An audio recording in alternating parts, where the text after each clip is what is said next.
अब जरा समझिए कि मान लो आपके फादर ने एक बैंक से लोन लेकर एक कार खरीदी। कार की कीमत मान लो 25 लाख रुपीज थी, ठीक है जी। 25 लाख की कार थी, और जिसमें से 5 लाख रुपया उन्होंने एडवांस दिया और 20 लाख का लोन करवा लिया। ठीक। अब वो गाड़ी थी, एक्चुअल में गाड़ी पे जो आरसी या रजिस्ट्रेशन सर्टिफिकेट, उसमें नाम किसका होगा? पापा का होगा। लेकिन गाड़ी कौन चला रहा है? गाड़ी तो आप चला रही हैं रितिमा, धूम मचा ली धूम स्टाइल में है। भागती हैं 29 से 27, 37, 28, ये चलाती हैं। रास्ते में ट्रैफिक वाले मामू पूछते हैं, रुको, थांबा थांबा। उसने बोला क्या? तेरे गाड़ी किसकी है? वो तेरे बाप की नहीं, मेरे बाप की गाड़ी है। कहता कागज दिखाओ। ले, कागज दिखा दिए। इसमें तो नाम किसका लिखा है? "ए, पापा का नाम है ये। जानती है मैं किसकी, जानता तो किसकी बेटी हूं मैं? एक फोन करूंगी तेरी वर्दी उतरवा लूंगी मैं। इस तरह की धमकी दे रही है। अब उस आरसी पे नाम तो पापा का है। ये 21 साल की है, मतलब 18 से ऊपर की है। इसके पास लाइसेंस भी है। गाड़ी के ओरिजिनल पेपर भी हैं जिस पर भी नाम किसका लिखा हुआ है? पापा का लिखा हुआ है। तो ये क्या गाड़ी की मालिक मानी जाएगी? गाड़ी का मालिक कौन? जिसके नाम पे कागज है, वो किसके नाम पे? पापा के नाम पे, ठीक है। लेकिन क्या पापा ने बैंक का लोन चुका दिया? नहीं चुकाया। असली मालिक कौन है? Bank. If you are not paying installment bank की, तो क्या हो जाएगा? बैंक आपके अकाउंट से क्या काट लेगा? बैंक वो गाड़ी को क्या कर लेगा? अपने वसूली भाइयों से उठवा लेगा गाड़ी। देखा ना, कई बार गाड़ी उठा ली जाती है वसूली भाइयों से, ऐसा हो जाएगा। लेकिन अकाउंटिंग क्या कहती है? अकाउंटिंग कहती है कि अगर आपके पास किसी एसेट्स के वैलिड ओनरशिप के राइट्स होंगे तो वो एसेट्स आपकी होगी। फिर आपका बेटा बेटी वाइफ, या आपकी sister in law brother in law, है ना, जीजा जी की गाड़ी चला रहे धूम मचा ली धूम स्टाइल में। मैंने नेटफ्लिक्स पे, पता नहीं कहाँ पर, शायद अमेजन में या कहीं देखी थी, तो भैया देखा मैंने एक सीरीज। अरे बाप रे बाप। उस मोटरसाइकिल बुलेट के पीछे पूरी की पूरी 8 एपिसोड बने हुए हैं। और एक से एक एपिसोड क्रेजी एपिसोड है वो तो। वो देखा मैंने। तो एनीवे, तो एसेट होती है economic resources of the entity which will give benefit in the future.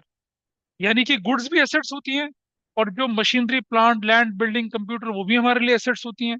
ठीक है जी।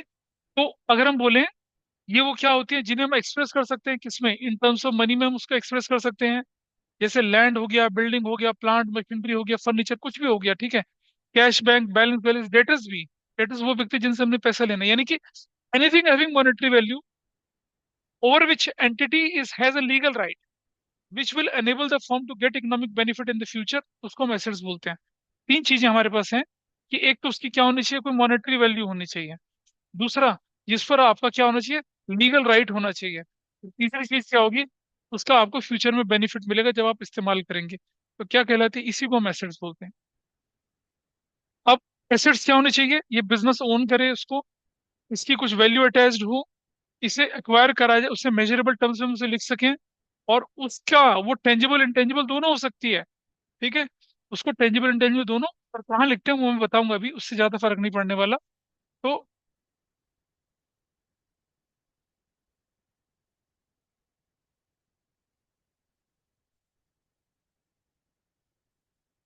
ये हमने एसेट्स के बारे में पढ़ा।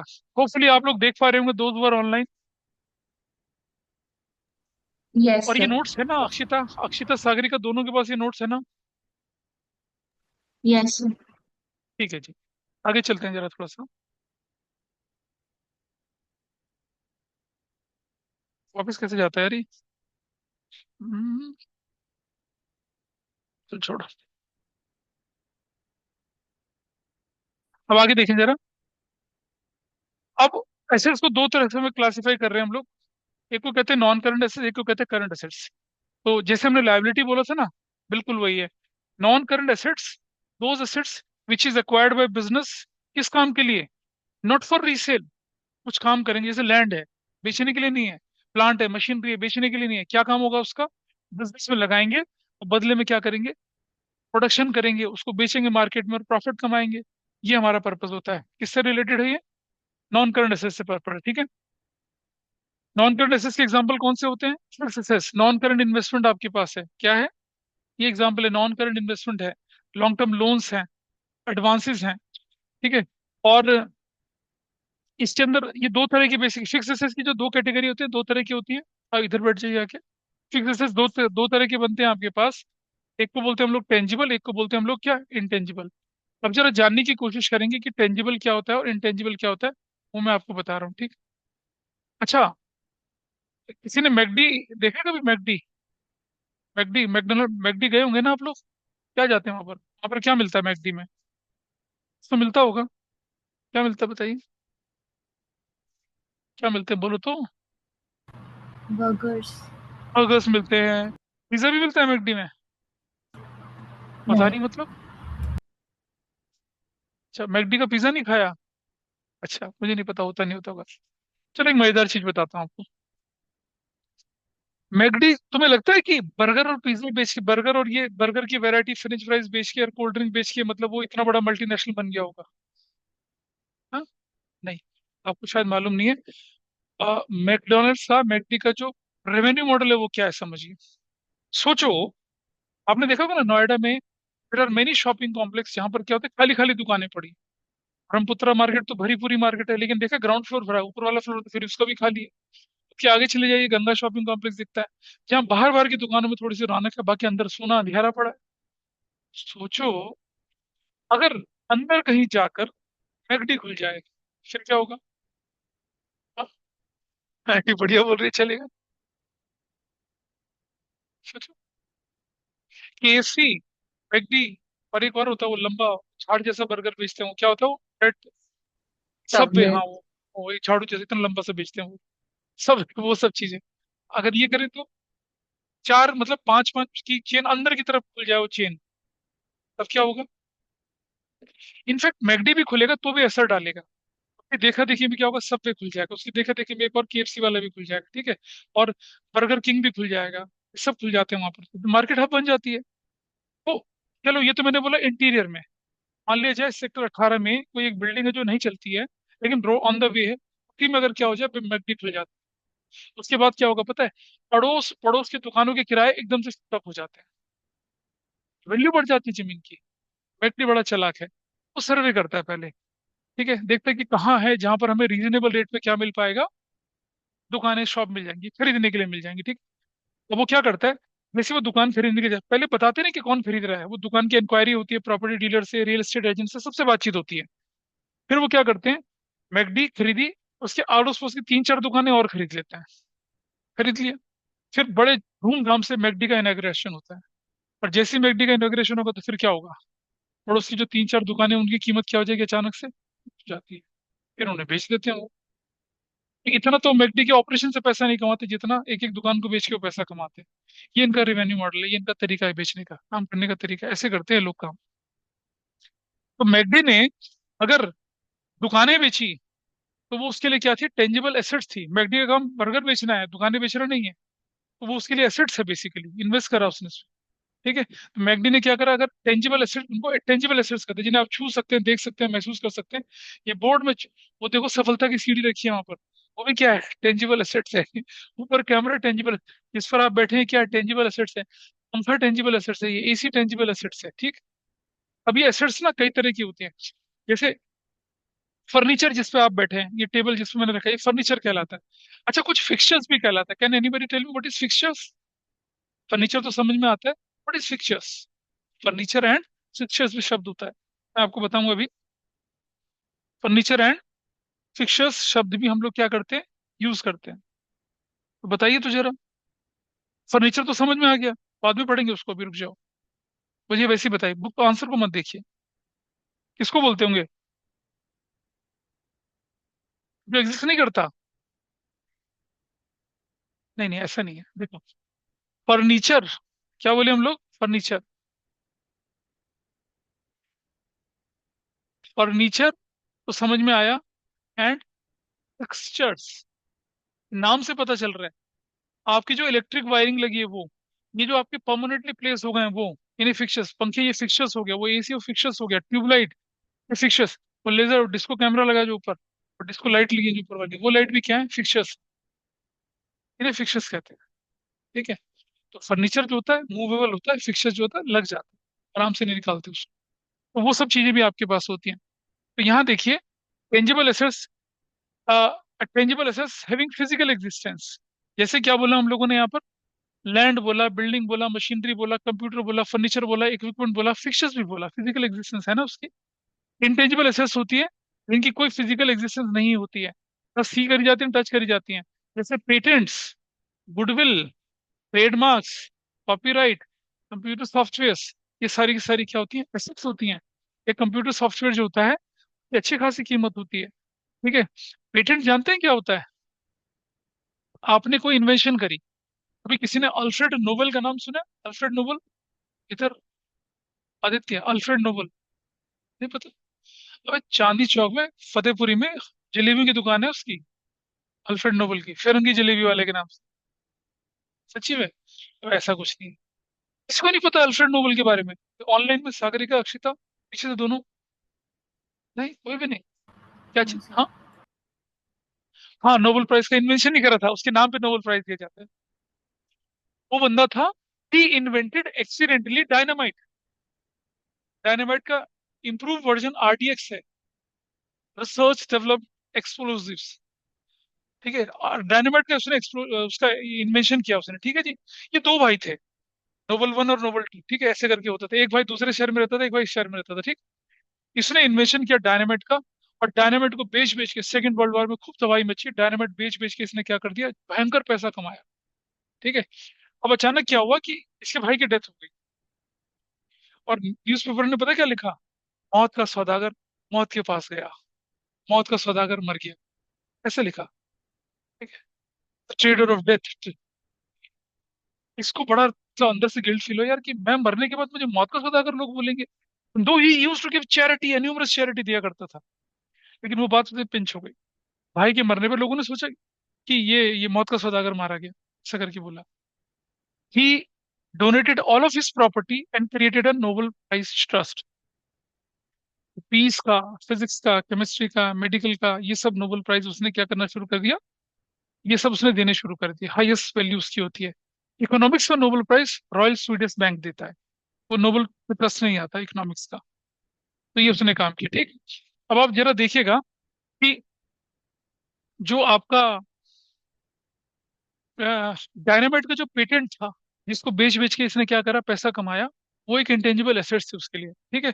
आपने देखा होगा, आपने एक मोटरसाइकिल, सारथिक ने एक मोटरसाइकिल डेवलप करी, बड़ी शानदार इलेक्ट्रिक वाली, उसके आगे टाटा का सिंबल लगा दिया और बेचना शुरू कर दिया। ठीक है। हफ्ता, महीना, 2 महीना, 3 महीना, उसके बाद ये भाई साहब सलाखों के पीछे पाए जाएंगे। क्यों? He has used the symbol of Tata. ठीक है। इसलिए देखा होगा ना आपने, बिलसेरी, बिस्लेरी, ऐसे देखा होगा ना।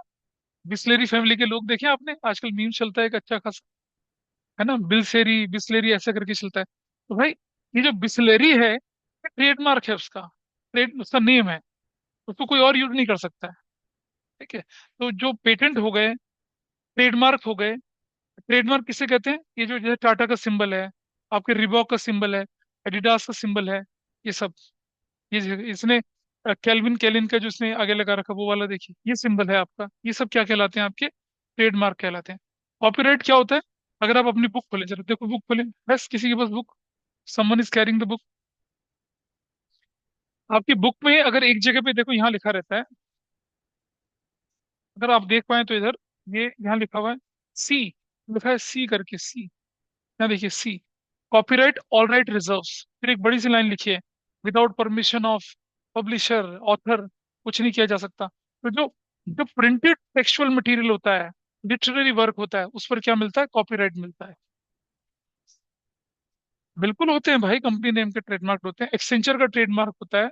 ठीक है, वो ब्रांड कहते हैं उसको, ब्रांड नेम कहते हैं। ब्रांडिंग नहीं करते लोग? हाँ, ब्रांडिंग। हाँ, उस फॉन्ट भी, जैसे नोएडा अथॉरिटी का फॉन्ट देखा आपने कैसा, बिल्कुल अलग सा फॉन्ट, नोएडा का फॉन्ट बिल्कुल अलग से है, अलग तरह के फॉन्ट होते हैं। नोकिया का फॉन्ट बिल्कुल अलग तरह का है, सैमसंग का फॉन्ट देखा तुमने, बिल्कुल अलग तरह का है। जब फोन खोलते हैं तो SAM ऐसे निकलता हुआ आता है। ठीक है। तो ट्रेडमार्क हो गया, ब्रांड मार्क हो गया, copyright, computer software, patent, goodwill, ये सब आपके क्या कहलाते हैं? ये सब आपके इंटेंजिबल एसेट्स कहलाते हैं। ठीक है। फिर हम थोड़ा आगे चलते हैं। वो एसेट्स जिन्हें आप सेल करने के लिए रखते हैं, जिन्हें आप कैश में कन्वर्ट करने के लिए रखते हैं, उनको क्या बोला जाता है? करंट एसेट्स बोला जाता है। ठीक है। जैसे सेल ऑफ गुड्स है, इससे स्टॉक तो कम होगा लेकिन कैश बढ़ेगा। गुड्स किसको बोलते हैं? जिन्हें आप डील करते हैं, जैसे आपका गारमेंट का बिजनेस है, तो गारमेंट के बिजनेस में गारमेंट क्या कहलाएंगे आपके लिए? करंट एसेट्स कहलाएंगी, ठीक है। ये cash in hand, cash at bank हो गया, बिल्स रिसीवेबल हो गया, डेटर्स हो गया, प्रीपेड एक्सपेंसेस हो गया, ये सब आपके लिए क्या है? करंट एसेट्स है, which can be converted into cash with in one financial year या विद इन ऑपरेटिंग साइकिल। उनको हम क्या बोलते हैं? करंट एसेट्स बोलते हैं, ठीक है। Current assets are also known as floating assets और सर्कुलेटिंग एसेट्स। कई बार क्वेश्चन एग्जाम में आ जाता है कि what is meant by floating assets, what is meant by, या आपको चार तीन एसेट्स दे देंगे, which of the following is not a floating assets.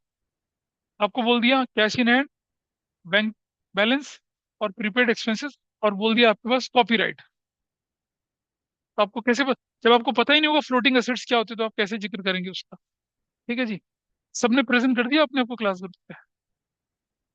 कर दिया करो आपने, दिया करो। तो अमित तुम्हारा, तुम मेरे फोन आएगा बोलेंगे हमारी बिटिया कहाँ गई, इधर होके। ठीक है भाई, करंट एसेट्स को कहते हैं, और आगे चलें जरा थोड़ा सा। अब आती है फिक्टिशियस एसेट्स, या फिक्टिशियस एसेट्स, या क्या बोलते हैं उसको, नॉमिनल एसेट्स। ये जरा समझने की जरूरत है, ये क्या चीज होती है फिक्टिशियस एसेट्स से नॉमिनल एसेट्स किसको कहते हैं।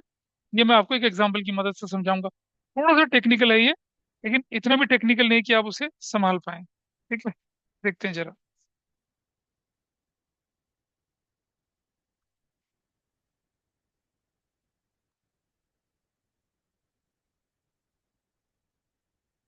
16 बच्चा मुझे बोलता है, फीस तो यहीं बैठा हुआ है और दो बाहर बैठे हुए हैं, 24 22, 16 बच्चों ने प्रेजेंट लगाया, बाकी किसने नहीं लगाया? सबने कर दिया। अच्छा ठीक है, ग्रुप पे नहीं और, ठीक है और, ठीक है। आइए सीखते हैं कि, मैं एक बड़ा इंटरेस्टिंग चीज समझाने वाला हूँ आपको, ठीक है। ध्यान से देखना। ये शायद अभी आपके टीचर्स ने बताया नहीं होगा और उसको बताने में टाइम लगेगा। टेंजिबल एसेट्स आपको मालूम है क्या होती हैं, इंटेंजिबल आपको मालूम होती है, फिक्टिशियस एसेट्स क्या होती है उसे जानने की कोशिश करते हैं, ठीक है। ये हमारे पास एक स्ट्रक्चर होता है जिसे हम बोलते हैं क्या, बैलेंस शीट। क्या बोलते हैं उसको? Balance sheet.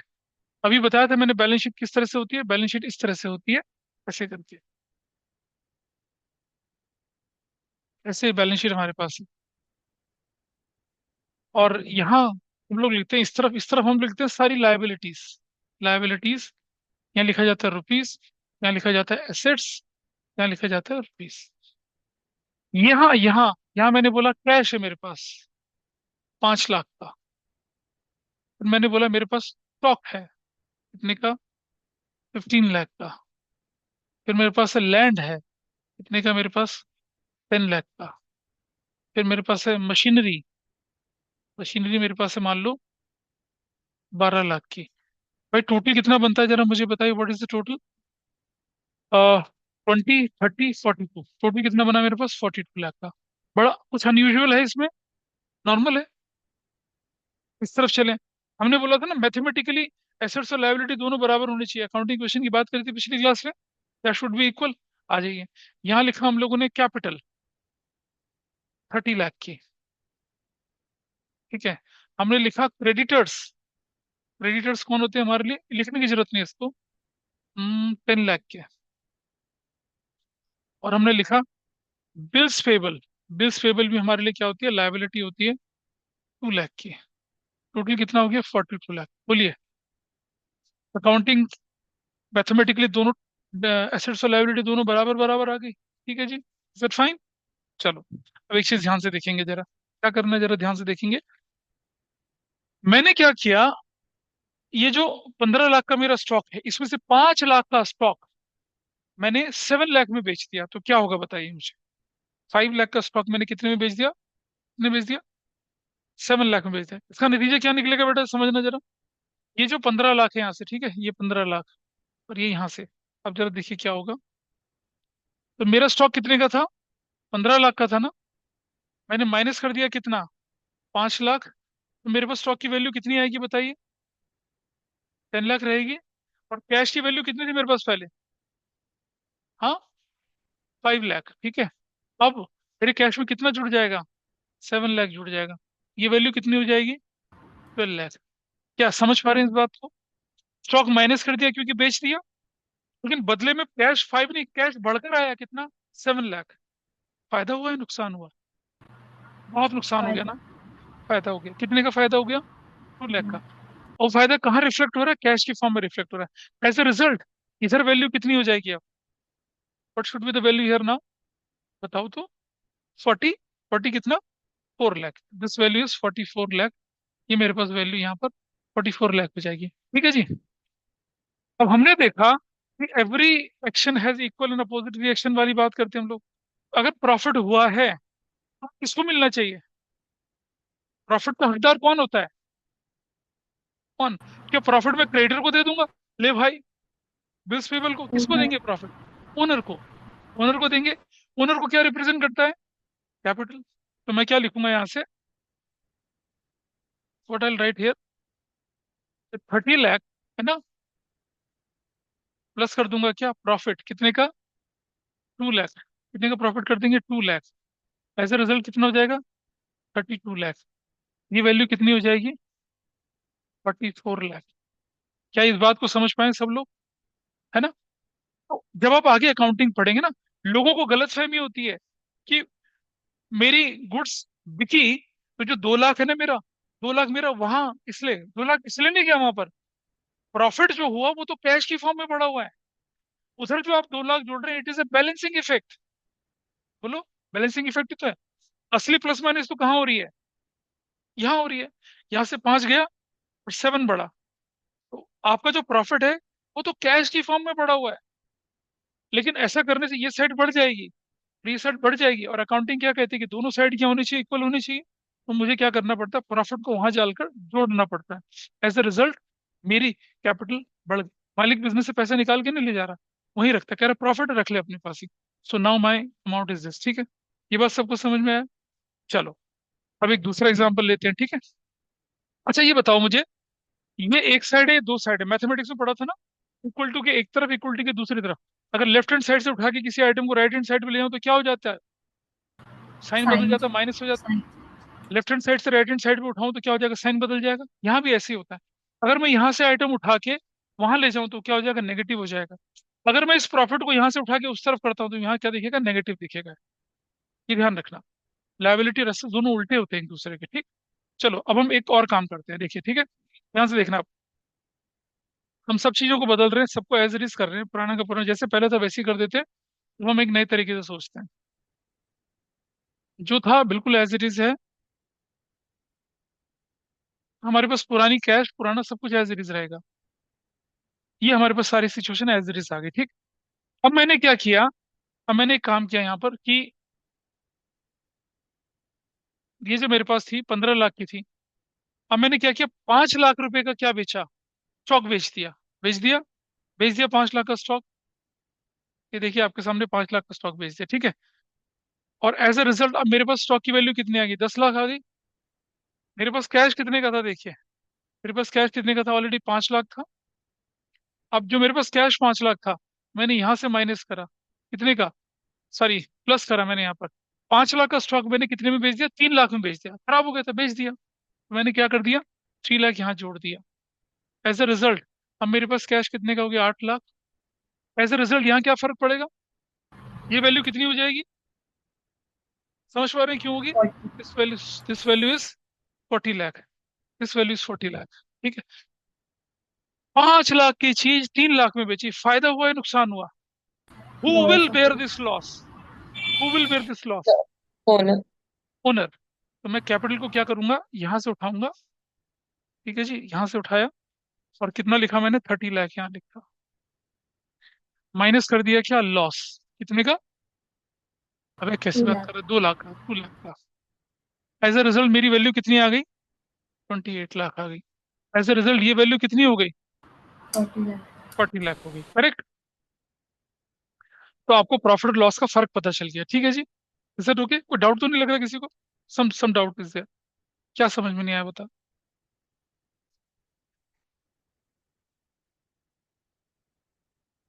ना ना समझ, 5 लाख की चीज चलेगी, समझ में आया। उसके बदले में 3 लाख आया, समझ में आया। 5 की चीज 3 में बेचोगे, लॉस हुआ, समझ में आया ना। तो लॉस यहाँ थोड़ी दिखाया था, प्रॉफिट दिखाया था यहाँ क्या, नहीं दिखाया था ना पीछे से? क्या मैंने प्रॉफिट यहाँ दिखाया था? नहीं ना। Profit is automatically adjusted in cash. मैं लॉस भी किसमें, कैश। लेकिन प्रॉफिट के लिए मैं इस तरफ गया था, कैपिटल में जोड़ा था, तो लॉस इस तरफ जाके कैपिटल से तो माइनस करूंगा। अब मैंने 30 माइनस करा तो कितना हो गया, 28। अब मेरा टोटल कितना हो गया, 40। इधर भी 43। मेरा इक्वेशन बैलेंस हुई ना? ठीक है। अब अगर कोई चीज यहाँ माइनस है, उसको उठा के मैं उधर ले जाऊं तो क्या हो जाएगा? पॉसिबल है ना ऐसा करना? तो कर सकते हैं ना? तो हम क्या कर रहे हैं यहाँ से, हमने यहाँ से ये लॉस यहाँ से हटाया। ठीक है जी। 30,000 को यहाँ से हटाया जी, यहाँ से, ठीक है। और ये कैपिटल था, ये कितना था, हमारी कैपिटल 30 लाख ऐसी रखी। और यहाँ लेके चले आए क्या, लॉस। कितने का लॉस था? 2 लाख रुपए का। ठीक है। और फिर से मेरा ये जो थी मेरी बैलेंस शीट, फिर से कितने की हो गई, कितने की होगी बैलेंस शीट दोबारा से? तो आप देख पा रहे हैं कि दोबारा से मेरी बैलेंस शीट कितने की हो जाएगी, 42 लाख रुपीज की। तो ये हो गया मेरा 42 लाख, ये हो गया मेरा 42 लाख। ठीक है। क्या हमने कुछ गलत किया? अकाउंटिंग के पॉइंट ऑफ व्यू से ठीक किया, गलती थोड़ी है कुछ भी। लेकिन एक आम आदमी जो है वो क्या सोचेगा? अच्छा, प्रॉफिट लॉस को फिर ऐसे नहीं लिखा जाता, इसको थोड़ा और अच्छे तरीके से लिखा जाता है। ऐसे लिखा जाता है, इसको ऐसे लिखा जाता है, अभी दिखाऊंगा कैसे लिखा जाता है। तो देखिए, अब आपके पास 42 लाख ये भी है, 42 लाख यहाँ पर भी है, दिख रहा है आपके पास दोनों चीजें, ठीक है। और जो लॉस था, जो मैंने यहाँ एज ए नेगेटिव फिगर दिखनी थी, उसको हम यहाँ से क्या करते हैं, हटाते हैं। कैसे शो करते हैं देखिएगा अभी जरा। इसको ऐसे शो करते हैं, profit and loss, profit and loss account, ऐसे करके शो करते हैं। अब एक आम आदमी जिसने कभी, इतना है, हाँ, तो ये टोटल बदलेगा ना बेटा इसका? कैसे? लेफ्ट साइड का कितना है ये? अच्छा, 28 को तो रेस करना है ना अभी।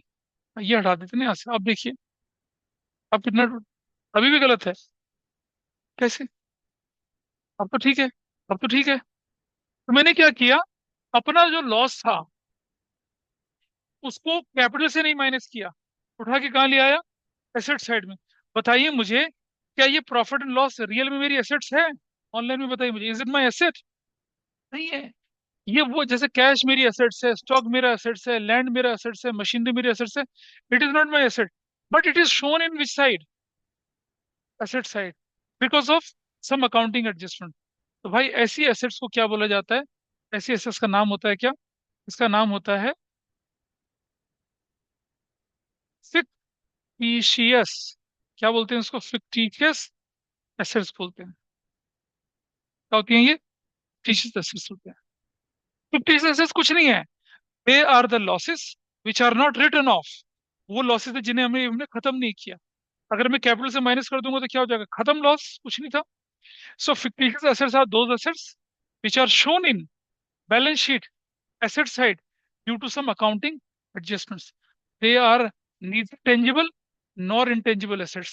ये assets होती ही नहीं है, ये तो वो losses हैं जिन्हें हमने चतुराई से यहाँ से उठाकर यहाँ रख दिया। और ऐसा करना अलाउड होता है, एज पर कंपनीज एक्ट ऐसा करना, एज पर इनकम टैक्स ऐसा करना अलाउड होता है। मान लो किसी कंपनी को बहुत भारी लॉस हो गया एक साल में, तो कंपनीज एक्ट उसको परमिशन देता है कि उस लॉस को 5 सालों में खत्म करे।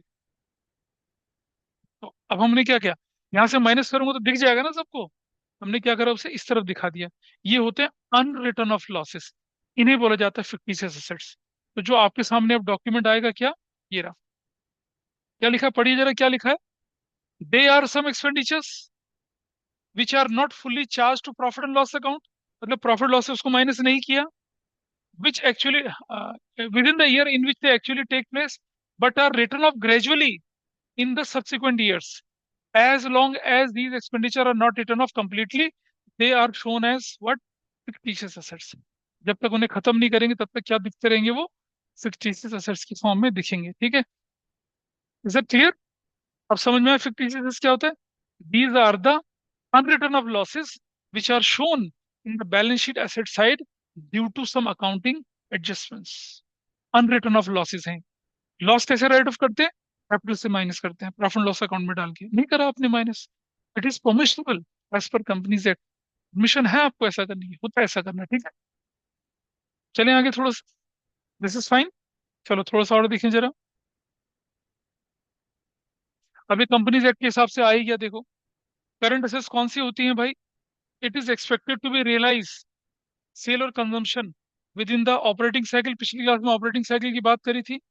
इनका पर्पस सिर्फ और सिर्फ क्या होता है? ट्रेड करना होता है। मतलब आपने कोई चीज खरीदी और रख ली 10 साल 5 साल के लिए, उसे करंट असेट्स नहीं बोलेंगे। करंट असेट्स तो क्या होगी असेंशियली, एक साल में आपको बेचना ही बेचना होता है, ठीक। ये 12 महीने, अगर 12 महीने के अंदर अंदर आपको उसको सेटल करना होता है। It is cash and cash equivalent unless it is restricted from being exchange. Current assets cash और कैश जैसी होती है। अच्छा, कैश और कैश इक्विवेलेंट, कैश तो समझ में आया, बट कैश इक्विवेलेंट क्या होता है, कोई बताएगा मुझे? मैं रिकॉर्डिंग में बोल रहा हूँ लेकिन बड़ा अजीब सा लगता है मुझे बोलते हुए। Like I am just taking care of discipline in my school. मैं जाता हूँ सीनियर क्लासेस में जैसे, ठीक है, ब्रेक में और कभी खाली पीरियड में, खाली क्लासेस में, तो I can see the people in their very affectionate position में बैठे होते हैं वो। अब मैं कभी चले जाता हूँ अचानक से, रफा हो जाते हैं, फिर अचानक से बोलते हैं नहीं सर, ये तो बहन जैसी है, भाई जैसा है", ऐसा वो लोग बोलते हैं। व्हाई डोंट यू कॉल बहन या भाई? ऐसा क्यों बोलते हो भाई जैसा बहन जैसा? अरे भाई दोस्ती बड़ा खूबसूरत रिश्ता है। ये बोलिए मेरे दोस्त हैं, हम बैठे हैं साथ में, भाई मतलब दोस्त हैं बैठे हैं, क्या फर्क पड़ता है? लेकिन क्या बोलते हैं? भाई जैसा। भाई, जब कोई व्यक्ति आपको बोलता है तू मेरे भाई जैसा है, समझ लीजिए वो आपको भाई नहीं मानता है। भाई तो भाई बोलेगा, भाई जैसा का क्या मतलब होता है भाई? बहन बोलता है, कोई somebody मान लो आपको लगता है कि आपका बचपन का कोई लंगोटिया है, वो आपको बोलता है ये तो मेरी बहन जैसी है, समझ जाइए। बहन नहीं मानता हो आप, भाई नहीं मानता हो आप, please understand that's a brutal fact and reality. वरना भाई बोलिए, बहन बोलिए। तो कैश और कैश जैसा, कैश मतलब करेंसी नोट्स, कॉइन्स, उसको हम कैश बोलेंगे भाई, ठीक है। अदर फॉर्म में पेपर, हाँ, ठीक है। काज तो करते हैं। कैश इक्विवेलेंट क्या होगा? कैश जैसा, कैसे? कैश जैसा कैसे बोलेंगे? जैसे आपके पास कोई चेक पड़ा हुआ है, ठीक है, चेक पड़ा हुआ है, और मान लो आपके पास कोई, जैसे मान लो आपके पास शेयर पड़े किसी कंपनी के जिनकी वैल्यू आप कभी भी कन्वर्ट करा सकते हैं कैश, उनको कैश इक्विवेलेंट बोला जाता है। कैश नहीं होते हो, कैश जैसे होते हैं। भाई नहीं होते हैं, बहन नहीं होते, जैसे भाई जैसे होते हैं। We have to understand in that way. तो कैश एंड कैश इक्विवेलेंट भी करंट एसेट्स बोले जाएंगे जब तक कि हम क्या कर दें, उनके ऊपर कोई रेस्ट्रिक्शन ना लगा दें, या जब तक 12 महीने की कंडीशन को वो फुलफिल ना करें। अदरवाइज उन्हें क्या, कैश एंड कैश इक्विवेलेंट को भी करंट एसेट्स ही बोला जाएगा। जैसे मान लो कैश इक्विवेलेंट है, हमारे पास शॉर्ट टर्म लिक्विड एसेट्स हैं, मतलब हमारे पास किसी कंपनी के शेयर है, मान लो मेरे पास रिलायंस के शेयर है, जब चाहूँ मार्केट में जाओ तुरंत बिक जाएगा, तुरंत पैसा मिलेगा और ज्यादा ही मिलेगा, है ना। लेकिन अच्छा, आपके पेरेंट्स किसी कंपनी में काम करते हैं, जैसे जैसे मान लो किसी के पेरेंट्स इंडियन ऑयल में हो, तो इंडियन ऑयल क्या करता है, 5 साल की, 10 साल की, 15 साल की, 20 साल की सर्विस के बाद क्या करता है, शेयर देता है। लेकिन उस शेयर के साथ एक लॉक इन पीरियड होता है। इंडियन ऑयल के शेयर मार्केट में बिकते हैं अच्छे से, जिस दिन मिल गया उसी दिन बेच दोगे, पैसा मिल जाएगा। लेकिन कंपनी कहती है ना ना ना, ऐसे थोड़ी होगा, तुम 15 साल हो गए तुम्हें शेयर बेचे, तुम भाग के निकल जाओगे। वो कहते हैं there is a lock in period of 2 years, 2 साल तक आप शेयर बेच ही नहीं सकते। तो आपके लिए तो क्या थी, वो कैश इक्विवेलेंट ही तो थे, लेकिन 2 साल तक तो आप बेच ही नहीं सकते उसको। अब वो कैश इक्विवेलेंट रहे, नहीं रहे ना। तो क्या बोल रहे हैं यहाँ पर ये, there cash and cash equivalent unless it is restricted from being exchanged और used to settle a liability for at least 12 month from the reporting date. 12 महीने के अंदर अंदर सेटल कर दो उनको तो ठीक है। लेकिन 12 महीने के बियॉन्ड, जैसे लॉक इन पीरियड में अगर आपके वो शेयर्स, तो वो क्या कहलाएंगे, आपके कैश इक्विवेलेंट नहीं कहलाएंगे, फिर करंट थोड़ी हो जाएंगे, नॉन करंट एसेट्स हो जाएंगे वो तो। ऐसे शेयर जिनको कैश में कन्वर्ट कर सकते हैं और जिनको आप 2 साल तक ट्रेड ही नहीं कर सकते हो, तो आपकी नॉन करंट एसेट्स बनेंगी ना। वो नॉन करंट इन्वेस्टमेंट बनेंगे आपके, करंट एसेट्स की कैटेगरी। और फिर अब मजाक आ गया कंपनीज एक्ट का, क्या? भाई वो जो बहन नहीं है, बहन वो जो भाई नहीं है, लड़का वो जो लड़की नहीं है, लड़की वो जो लड़का नहीं है।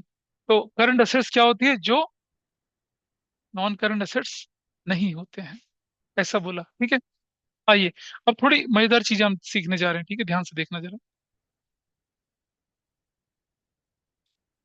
रिसिप्ट का मतलब होता है किसी से पैसा मिलना। रिसिप्ट का मतलब होता है अमाउंट रिसीव्ड और रिसीवेबल। कोई व्यक्ति कहता है, जैसे मैंने किसी को सामान बेच दिया 50,000 रुपए का, वो कहता है सर 20,000 तो आप अभी लीजिए, बाकी का 30,000 हम आपको बाद में देंगे। तो 20,000 is cash received, 30,000 is cash receivable. Receivable मतलब फ्यूचर में मिलेगा, मेरे लिए एसेट्स बन गई, 1 साल के अंदर अंदर मिलना है, करंट एसेट्स कहलाएगी, ठीक है। अब रिसिप्ट दो तरह की होती हैं भाई, ध्यान से समझना, ठीक है। एक होती है रेवेन्यू रिसिप्ट। आपका गारमेंट का बिजनेस है, आपने गारमेंट के बिजनेस से गारमेंट बेचा तो पैसा आया।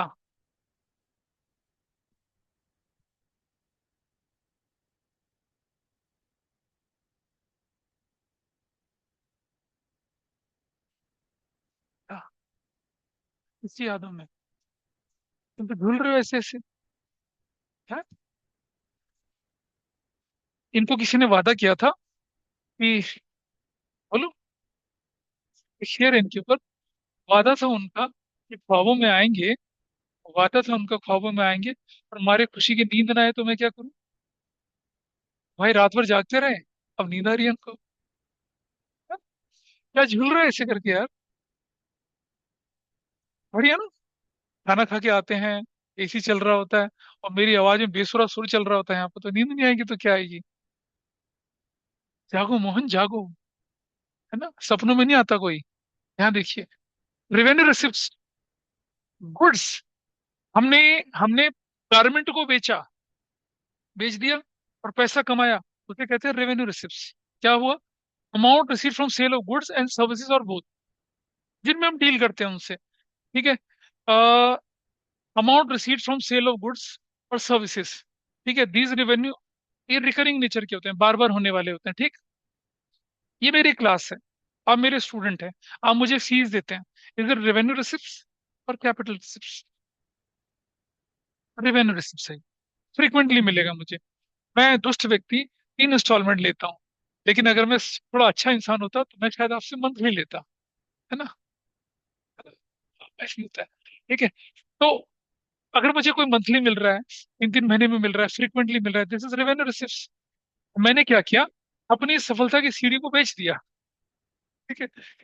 अब ये सफलता की सीढ़ी मैंने किस लिए खरीदी थी, कभी कैमरे को ठीक करना है, एसी को ठीक करना है, ट्यूब लगानी, रखा ना, मैंने सफलता की सीढ़ी को खरीदी यहाँ पर। सपोज ये सीढ़ी मुझे पड़ी 1000 की, तो मैं क्या सीढ़ी बेचने वाला हूँ, सस्ते टिकाऊ सीढ़ी खरीद ले, नहीं ना, खरीद ली, मेरे लिए एसेट्स है।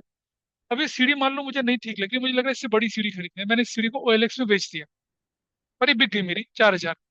Tell me, is it a revenue receipt और a capital receipt. Revenue receipt नहीं है, ये क्या है, कैपिटल रिसिप्ट। क्या रेवेन्यू रिसिप्ट की क्या डेफिनेशन है, रिकरिंग नेचर का है। मैं बार बार सीढ़ी बेचता हूँ, सफलता की सीढ़ी खरीद लाऊं फिर बेच, ऐसा नहीं करना। तो this is what capital receipt है, ठीक है जी। इसे कैपिटल रिसिप्ट क्यों बोलते हैं जरा समझना, इसका एक रीजन बताता हूँ मैं। जब आप इकोनॉमिक्स पढ़ेंगे ना बेटा कुछ दिनों बाद, इकोनॉमिक्स पढ़ेंगे तो उसमें क्या होगा, एक टर्म आता है, पहले बोलते हैं क्या, कैपिटल गुड्स, क्या बोला जाता है उसको, कैपिटल गुड्स।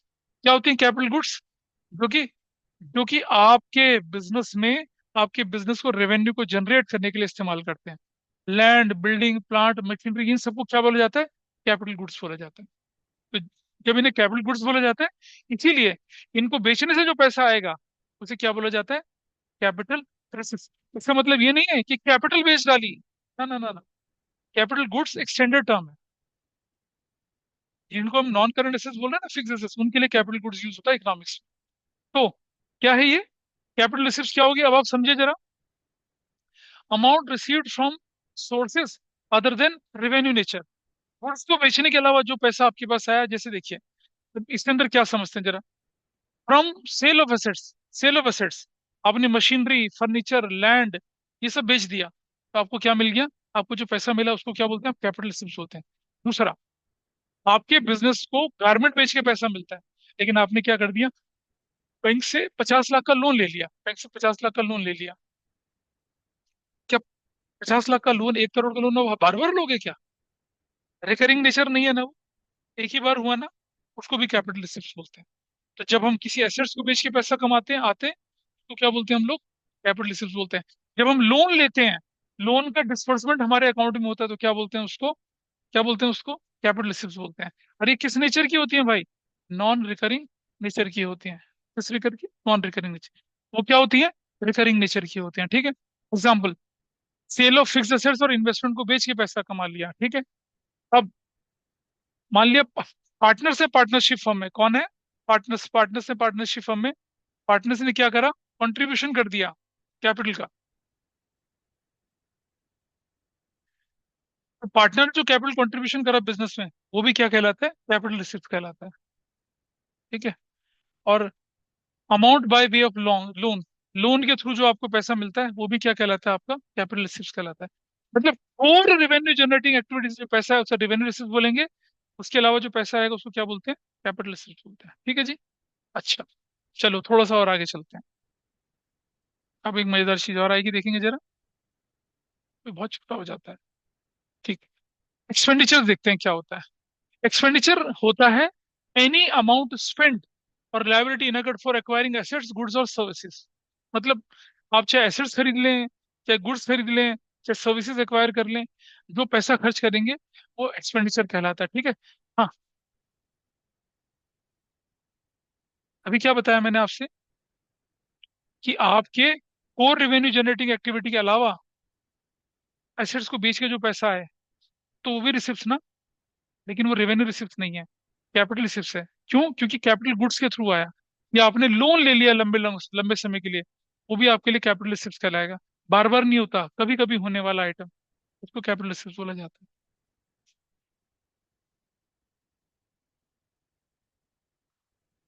अब जरा समझिएगा, एक्सपेंडिचर भी दो तरह के होते हैं। एक कैपिटल एक्सपेंडिचर और एक रेवेन्यू एक्सपेंडिचर है। ठीक है। रेवेन्यू एक्सपेंडिचर के बारे में समझें जरा, क्या होता है।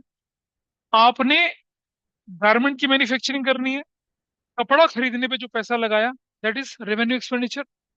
और जो बटन होते हैं, धागा होता है, उसको खरीदने में पैसा लगाया, वो क्या कहलाएगा? Revenue expenditure. आपकी जो सीविंग मशीन है, उसमें लुब्रिकेशन करने के लिए आपने ऑयल खरीदा, वो क्या कहलाएगा? रेवेन्यू एक्सपेंडिचर है। आपने जो बिजली का बिल भरा, वो क्या कहलाएगा? रेवेन्यू एक्सपेंडिचर है। आपने अपने वर्कर को जो सैलरी दी, वो क्या कहलाएगा? रेवेन्यू एक्सपेंडिचर है। ये सारे डे टू डे के खर्चे, रिकरिंग नेचर के खर्चे क्या कहलाते हैं? क्या कहलाते हैं? देखो ये, this is known as what? Revenue. Amount spent, liability नगद for purchasing goods services to be use to earn revenue, उनको बोलते हैं हम लोग रेवेन्यू एक्सपेंडिचर। ठीक है। रेवेन्यू एक्सपेंडिचर और एक्सपेंसेस एक जैसे ही होते हैं। तीन इस बातें थोड़ी कम करें, जैसे cost of goods sold, salaries, rent, electricity expenses, water expenses, ये सारे के सारे रेवेन्यू एक्सपेंसेस कहलाते हैं। ठीक है जी। अच्छा, लेकिन कुछ खर्चे ऐसे होते हैं जो बार बार नहीं होते हैं। यानी कि आपने क्या कर दिया, अब कैपिटल एक्सपेंडिचर किसे कहेंगे? Item spend to acquire capital goods. क्या बोला हम लोगों ने? अमाउंट स्पेंड और liability incurred to purchase what? Assets. Assets खरीदने में, भाई देखो, मैं मैं कपड़ा खरीद रहा हूँ गारमेंट बनाने के लिए, वो मेरे लिए क्या? Revenue expenditure. लेकिन मैं सीविंग मशीन खरीद रहा हूँ, वो मेरे लिए क्या है? Capital expenditure. मैं रोज रोज थोड़ी खरीदूंगा, कैपिटल एक्सपेंडिचर कहलाता है। ठीक है। ये क्या बोल रहा है? ये expenditure incurred to acquire assets, improving the existing assets, which increases earning capacity, which increases what? Earning capacity. जिनसे हमारी अर्निंग, गायब हो गया, जिनसे हमारी क्या हो जाए? अर्निंग कैपेसिटी बढ़ जाए, आ जाएगा अभी। जिनसे हमारी क्या हो जाए? अर्निंग कैपेसिटी बढ़ जाए, उसको क्या बोलते हैं हम लोग? कैपिटल एक्सपेंडिचर बोला जाता है। ठीक है। ये वाला, इन्हें कैपिटल एक्सपेंडिचर बोला जाता है। इनके बेनिफिट हमें क्या होते हैं, आगे वाले टाइम तक मिलते हैं। आपने क्या कर दिया? टेंजिबल एसेट्स खरीद ली, इंटेंजिबल एसेट्स खरीद ली, पेटेंट खरीद लिया, कॉपीराइट खरीद लिया, गुडविल, ये सारे के सारे आपके क्या है? कैपिटल एक्सपेंडिचर है। एसेट्स खरीदने में जो पैसा खर्च होता है, उसे कैपिटल। अच्छा, ध्यान से समझना, आपकी एक बिल्डिंग है मल्टी स्टोरी, उस पर पेंट करा दिया, कैपिटल एक्सपेंडिचर है, रेवेन्यू एक्सपेंडिचर है? रेवेन्यू रिकरिंग, बार बार हर दूसरे साल तीसरे साल में कलर होगा उस पे। लेकिन आपने बिल्डिंग में एक मंजिल बनवा दी, नहीं, वो क्या है? कैपिटल। इससे आपकी बिल्डिंग की क्या होगी? रेजिडेंशियल कैपेसिटी बढ़ जाती है। आपका एक मल्टीप्लेक्स है, उसपे दो सीट लगी हुई है, आपने उन सीट का कवर हटा दिया, कुछ नहीं बना दिया उनको, वो क्या है आपका? Revenue expenditure. ठीक है। आपने इंटीरियर ठीक करा दिया, लाइटिंग ठीक करा दी, क्या है? Revenue expenditure. लेकिन आपने 200 सीट के साथ साथ 10 सीट और बढ़ा दी, क्या है? कैपिटल एक्सपेंडिचर कहलाएगा। ठीक है जी। दस क्लियर? रेवेन्यू एक्सपेंडिचर और कैपिटल एक्सपेंडिचर का फर्क पता चल गया? चलो ठीक है, आगे देखें थोड़ा सा। तो रेवेन्यू एक्सपेंडिचर हमने यहाँ बोला, कैपिटल एक्सपेंडिचर हमने बोला। भाई अब एक और चीज सीखते हैं जरा। एक बड़ा मशहूर सा एक्टर है, अ, मालूम है उसका नाम आपको? शाहिद खरगोश कपूर। क्या नाम है उसका? शाहिद खरगोश कपूर है।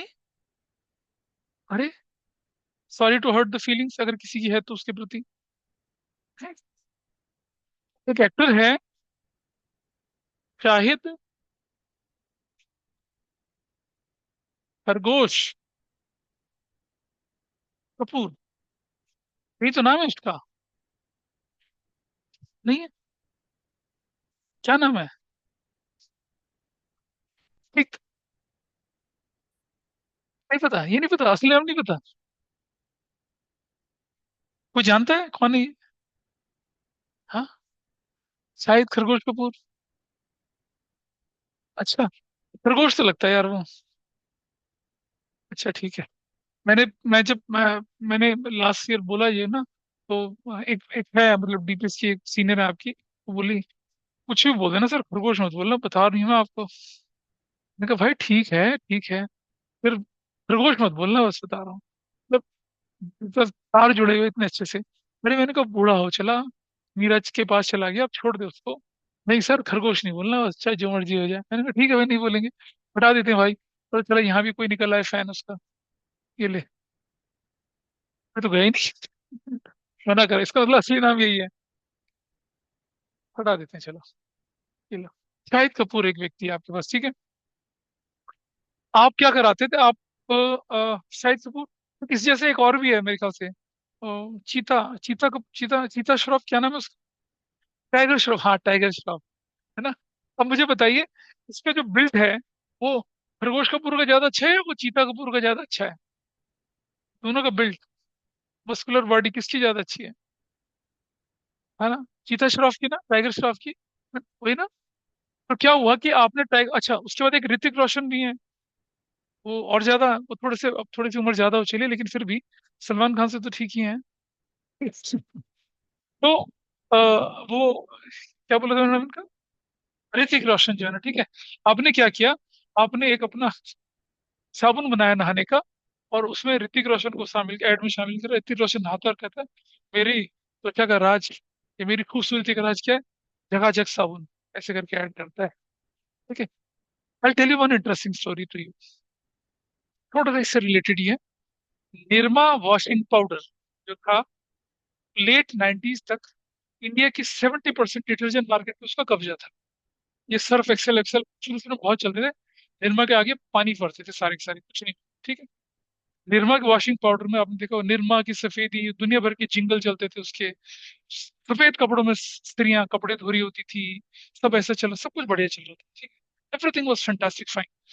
मतलब rural, urban womens, they were able to correlate with the product, बढ़िया से चलता था। फिर हो गया एक मार्केटिंग ब्लंडर, निरमा का। आप पढ़ना कभी, आपको सच मिलेगा, और जेमिनाई पता नहीं कहाँ कहाँ पे आप ढूंढ के देखना, दिखेगा। क्या करा उसने, कि उसने वॉशिंग पाउडर के ऐड में मेल को इंक्लूड करना शुरू कर दिया। ठीक है जी, मेल, मतलब एक सलमान खान भी उसके ऐड में आया। सलमान खान और संगीता बिजलानी, मोहम्मद अजहरुद्दीन की वाइफ, सलमान खान की x x x ex girlfriend थी, ठीक, संगीता बिजलानी। तो वो दोनों, सलमान खान साइकिल चला रहा होता था, कि आगे डंडे पे बैठी होती थी, और झक से एकदम लहर निकलती थी, कपड़ा सफेद हो जाता था, निरमा की चमकार ऐसा करके दिखता था। लोगों ने बड़ा पसंद करा, ठीक था जी। फिर वो कंपनी वालों को लगा कि यार मेल को रखते हैं ज्यादा अच्छा, उन्होंने हर जगह पे आदमी कपड़े सुखा रहे हैं, ये कर रहे हैं, वो कर रहे हैं, and women started losing interest in such ads.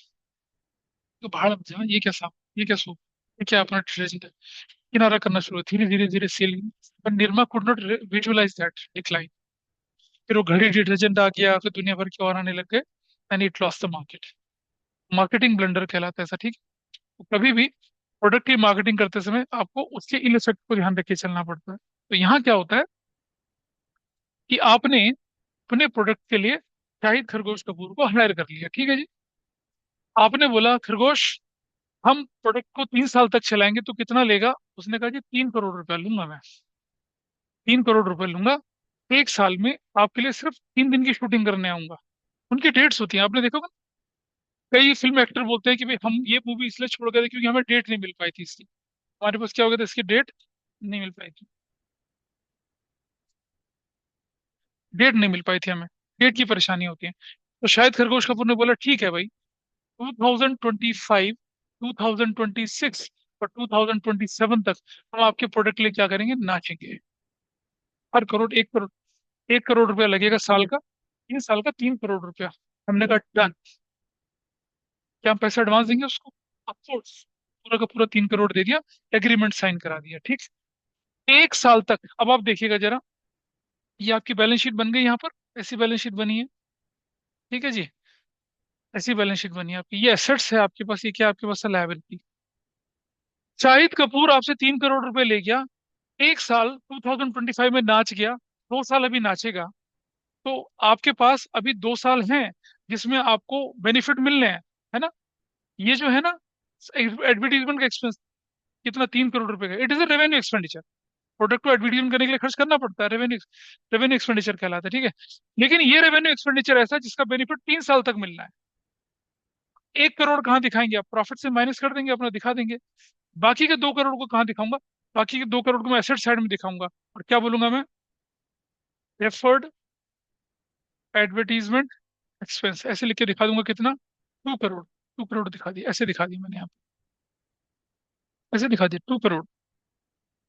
मतलब ये मैं बोलूँ तो अगर, ये टू यहाँ दिख दिया, हमने लिख दिया rupees in crore, rupees in crore ऐसे करके दिखा दिया। क्या ये मेरी एसेट्स है? हाँ, इज इट माई एसेट्स?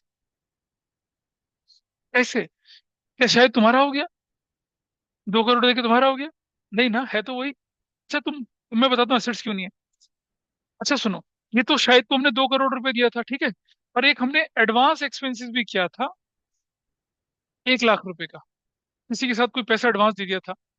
अगर हम ये डील कैंसिल करते हैं एडवांस से, क्या हमारा एडवांस एक्सपेंस वापस मिलेगा हमें? मिल जाएगा, क्यों नहीं मिलेगा भाई।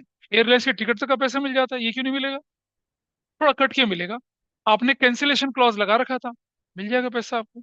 एडवांस जो आप देते हैं, भाई मैंने किसी को एडवांस दे दिया कोई सामान खरीदने के लिए, और हमने बोला ठीक है कि अगर हम महीने में कंफर्म कर देंगे तो ठीक है, नहीं कंफर्म करेंगे तो हमारा पैसा वापस दे देना। महीने में नहीं कंफर्म करा, पैसा वापस आ गया, advance, advance money is recoverable. लेकिन 1 साल के बाद आपकी कंपनी हो गई बंद।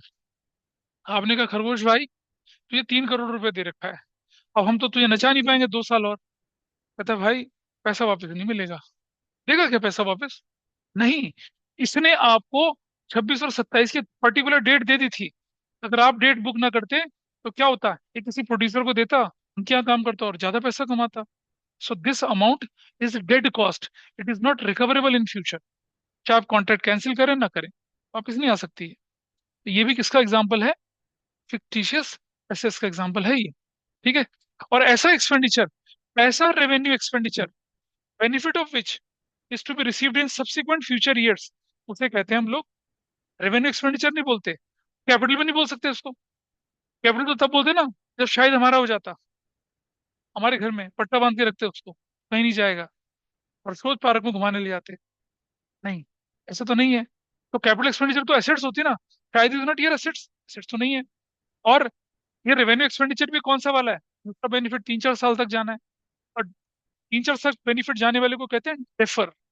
इसका नाम बनता है डेफर्ड रेवेन्यू एक्सपेंडिचर। क्या बोला जाता है इसे, डेफर्ड रेवेन्यू एक्सपेंडिचर। देखिए जरा यहाँ क्या लिखा हुआ है, ये रहा, deferred revenue expenditure, expense of revenue nature, return of more than a year. क्या लिखा है, एक्सपेंस ऑफ, क्या बोला आप लोगों के सामने, एक्सपेंस ऑफ रेवेन्यू नेचर। भाई शाहिद खरगोश कपूर को जो एडवर्टीजमेंट का पैसा दिया, रेवेन्यू नेचर का था या नहीं था? Deferred revenue expenditure is a revenue expenditure in nature, but it is written off charge in more than one accounting years, because it is estimated that benefit of such expenditure will accrue more than one financial year. Large advertising expenses, which will give benefit more than one accounting period, is a deferred revenue expenditure. क्या कहलाता है ये, deferred revenue expenditure. So revenue expenditure recurring nature का, capital expenditure non recurring, revenue day to day के खर्चा, capital expenditure assets के ऊपर खर्चा, डेफर्ड रेवेन्यू, रेवेन्यू और खर्चा, इसके बेनिफिट 3-4 साल तक मिलेंगे, इसे बोलते हैं क्या, डेफर्ड रेवेन्यू एक्सपेंडिचर बोलते हैं उसको। ठीक है जी, is it okay? Deferred revenue expenditure बोले उसको। आइए देखें जरा, जैसे एग्जांपल लिया हमने, एक बिग कॉर्पोरेट फर्म ने लॉन्च कर दिया नया प्रोडक्ट, और क्या कर दिया उसके लिए, स्पेशल एडवर्टाइजिंग कंपेनिंग चलाया। क्या चलाया? स्पेशल एडवर्टाइजिंग कंपेनिंग चलाया आप लोगों ने, ठीक है। और कितना अमाउंट स्पेंड कर दिया आपने? देख रहे, 6 करोड़ का अमाउंट आपने स्पेंड करा, ठीक। The benefit of expenditure will certainly in future, so it is not justified to incur to charge entire amount in profit and loss account.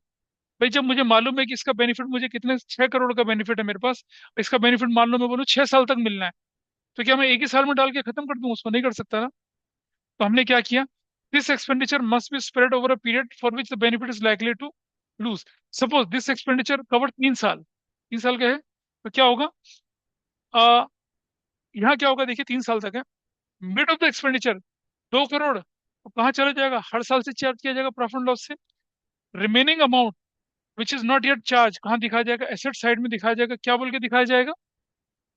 क्या बोल के दिखाया जा रहा है बताइए जरा? फिक्टिस एसेट बोल के दिखाया जा रहा है। 6 करोड़ रुपया 3 साल में बांट दिया। इस साल खर्चा हुआ 2 करोड़, कहाँ दिखाया? प्रॉफिट एंड लॉस से। 4 करोड़ कहाँ दिखाया आपने? एसेट्स में, फिक्टिस एसेट्स में। अगले फाइनेंशियल ईयर में उस 4 में से 2 करोड़ कहाँ दिखाया? प्रॉफिट एंड लॉस में। और जो 2 करोड़ कहाँ दिखाया? फिक्टिशियस। फिर अगले फाइनेंशियल ईयर में प्रॉफिट एंड लॉस में, तो फिक्टिशियस एसेट्स बचेगी ही नहीं। इसे कहते हैं क्या? Deferred revenue expenditure. इधर ओके, चलिए आ जाते हैं। अब जो मेरा रेवेन्यू एक्सपेंडिचर था ना, वही मेरा एक्सपेंसेस होते हैं, जिसे हम रेवेन्यू एक्सपेंडिचर बोलते हैं। वही हमारे लिए क्या है? एक्सपेंसेस हैं, ठीक है। कैसे हैं जरा देखिए। Cash payment to salary, wages और रेंट के लिए ये। Writing off part of fix assets. मुझे एक बात समझना बेटा, आपने देखा ना एसेट्स आपकी डेप्रिशिएट होती है। 10 लाख की आपकी कार थी, हर साल एक एक 2-2 लाख, एक एक 1.5 लाख कम होती चली जाएगी। तो जो कार की वैल्यू में, एसेट्स की वैल्यू में जो ग्रेजुअल डिक्रीज होता है, उसको हम क्या बोलते हैं? रेवेन्यू एक्सपेंडिचर ही उसको हम एक्सपेंसेस ही बोलते हैं। वो कैपिटल एक्सपेंडिचर नहीं है, वैल्यू डिक्रीज हो रही है, वो वाली पार्ट की बात कर रहे हैं यहाँ पर, ठीक है। और आपका बेड डेट हो गया। बेड डेट जानते हैं किसी को? आपने सामान बेचा, सामने वाला आदमी कहता है मैं तेरा पैसा वापस नहीं करूंगा, जो करना है कर ले। डेट मतलब कर्जा, बेड मतलब बुरा, डूब गया, you not recover the money, ठीक है जी। तो ऐसे ही किसी की इन्वेस्टमेंट की वैल्यू में, कॉस्ट ऑफ गुड्स सोल्ड, ये सब एक्सपेंसेस के एग्जांपल है। अब एक्सपेंस दो तरह के अभी बताया था, एक होता है प्रीपेड एक्सपेंसेस, और एक होता है आउटस्टैंडिंग एक्सपेंसेस, ठीक है। एक्सपेंसेस इसकी तरह होते हैं, ये रेवेन्यू एक्सपेंडिचर की तरह ही होते हैं, ठीक है। जरा देखिए,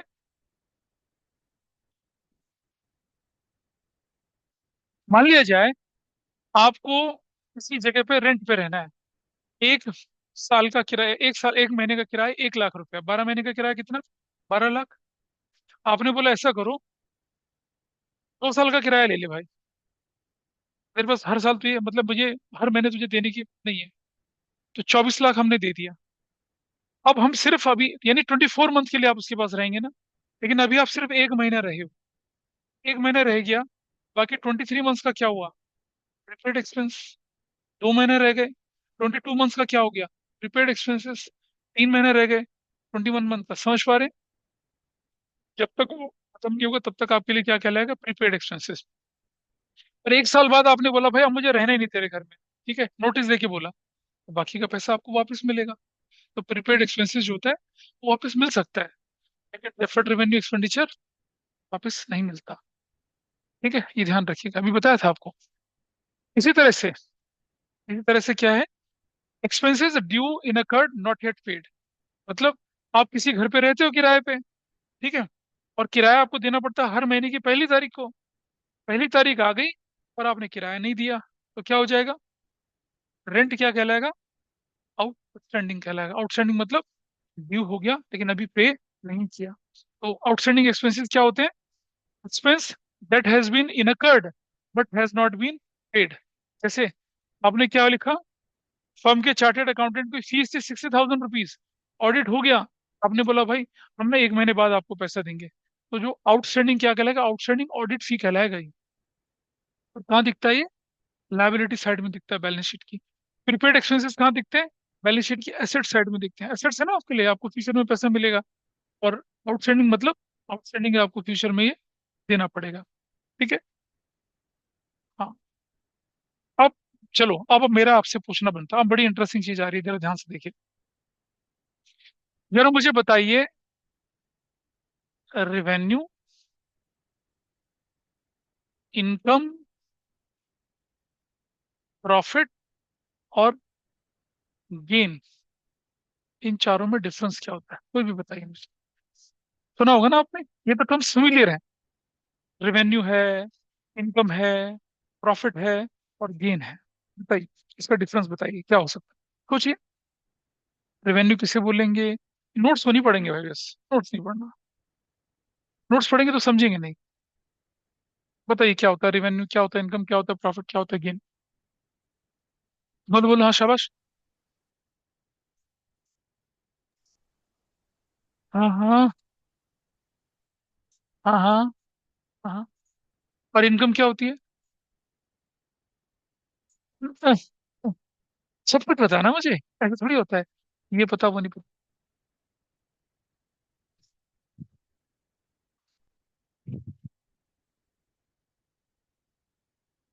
अबे हट जाए यहाँ से। आओ जरा समझने की कोशिश करते हैं, ठीक है। किसी की कोई बड़ी बहन है क्या? बड़ी बहन, बड़ा भाई? कितनी बड़ी? अरे कितने साल की है? बच्चा है अभी तो।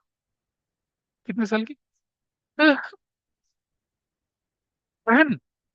भाई तो अभी तो, ये तो अभी तो 12th पास करके निकला है, ऐसा नहीं कोई। कितने साल की तुम्हारी? ये ये ये हम सही जगह पे पहुंच गए, ठीक है ना? क्या बोल रहे? 29? क्या पीछे वाले क्या बोल रहे? 21 नहीं भाई, 21। तुम्हारी दीदी कितने साल की हो गई? 21 की? वो तो सेम बैच में थी दोनों। भाई साहब, जयदीप है इनकी, इनकी बड़ी बहन कितने साल की है? 29 ईयर की, 29 ईयर्स की है, ठीक है। ऑब्वियसली इस एज में रिश्ता विश्ता देखा जाता है। तो हम पूछते हैं, देखिए, तो हम जब रिश्ता ढूंढने जाएंगे तो क्या देखेंगे? लड़का अब करोड़पति अरबपति हो, लेकिन कितनी ऊंचाई है आपकी दीदी की, बताइए कितनी ऊंची हो? 5'6" की उनकी दीदी है। हम बोलते हैं लड़का 4'6" का है, लेकिन मतलब चार, मतलब 46 बिलियन का मालिक है वो। हो जाएगा? शायद हो जाए, शायद ना हो, ठीक। तुम कह रही हो जाएगा? 46, 5'6", 46 बिलियन। पैसा उस गैप को भर देगा क्या? 1 फुट के गैप को? नहीं। चलो ठीक है, let's come to the point. तो जब हम, सपोज भाई आप भी जयदीप के साथ, आप दोनों भी जा रहे हो क्योंकि आपकी बहनें भी हैं, ठीक है, आप लोगों को भी बाद में रिश्ता रिश्ता देखना होगा, तो आप एक्सपीरियंस लेने के लिए चले गए, चलो जयदीप ब्रो हम भी चलते हैं तेरे साथ। और जयदीप ने कहा भाई ठीक है, तुम दोनों क्या करोगे, जरा पूछोगे लड़के से क्वेश्चन क्वेश्चन की, क्या करता, कमाता खाता कुछ है या नहीं है, ठीक है। तो जनरली क्या पूछा जाएगा बताइए? कि भाई आपकी सैलरी कितनी है, या आपका प्रॉफिट कितना है, या आपका गेन कितना है, या आपकी इनकम कितनी है। वो कहेगा "वो पागल समझ रखा है मुझे, ये क्या पूछे जा रहे हो? क्या पूछोगे उससे? बताओ। What should be the ideal question? तेरी सैलरी कितनी, तेरा प्रॉफिट कितना, तेरा गेन कितना, तेरी इनकम कितनी, बताओ ऑनलाइन में। सा इनकम। इनकम पूछेंगे? वो बंदा नौकरी करता हो तो क्या बताएगा वो? कि मेरा तो 50 लाख का पैकेज है, मेरे तो 60 लाख का पैकेज है, क्या बोलेगा वो? सैलरी बोलेगा। फिर वो सैलरी तो क्या करता है, ऑफिस में करता है, शाम को स्टार्टअप चलाता है। करते हैं लोग, सॉफ्टवेयर कंपनी में काम करते हैं, बाद में स्टार्टअप है। और कोरोना में तो ऐसा हो गया था कि तीन तीन सॉफ्टवेयर कंपनी में काम करते थे बैठ के, दो मियां बीवी। ऐसा ही चलता था, ठीक है। आइए अकाउंटिंग के पॉइंट ऑफ व्यू से क्लियर करते हैं कि ये परेशानी है क्या, ठीक है। क्या होता है क्या और क्या नहीं होता है, उसको हम लेके चलते हैं यहाँ पर, ठीक है। ये तो भाई पैरों का बंधन बन गया। देखिए, जरा समझते हैं। सबसे पहले समझते हैं रेवेन्यू, ठीक है। रेवेन्यू जो होता है ना, वो क्या होता है जरा समझिए। वो होता है inflow of money from all the sources of money, मतलब कहीं से भी पैसा आपके बिजनेस में है, उसे रेवेन्यू बोलते हैं। चाहे वो ऑपरेटिंग हो, चाहे नॉन ऑपरेटिंग हो, चाहे कैश हो, चाहे नॉन कैश हो, ठीक है। ये रेवेन्यू, ठीक है। ये रेवेन्यू क्या होता है? Total inflow of money. हो सकता है आपके गारमेंट बेच के पैसा आया हो, प्लांट बेच के पैसा आया हो, मशीनरी। मतलब रेवेन्यू एसेट्स कैपिटल से सब होता है रेवेन्यू, ठीक है। और एक्सपेंसेस, एक्सपेंसेस, एक्सपेंसेस किस पर? टोटल आउटफ्लो, टोटल आउटफ्लो, चाहे वो ऑपरेटिंग हो, चाहे नॉन ऑपरेटिंग हो, चाहे वो कैपिटल एक्सपेंडिचर हो, चाहे रेवेन्यू एक्सपेंडिचर, एक्सपेंस। रेवेन्यू और एक्सपेंस का डिफरेंस, रेवेन्यू और एक्सपेंस का डिफरेंस, इनकम किसको बोलते हैं? Revenue minus expenses. तो रेवेन्यू क्या चीज है? एक्सपेंस के, इनकम किसको बोलते हैं? रेवेन्यू माइनस एक्सपेंसेस को बोलते हैं हम क्या? इनकम बोला जाता है। इसका ध्यान रखेंगे, ठीक है। ना ना ना ना, वो मैं बताऊंगा अभी, आप अभी बताऊंगा, ठीक है।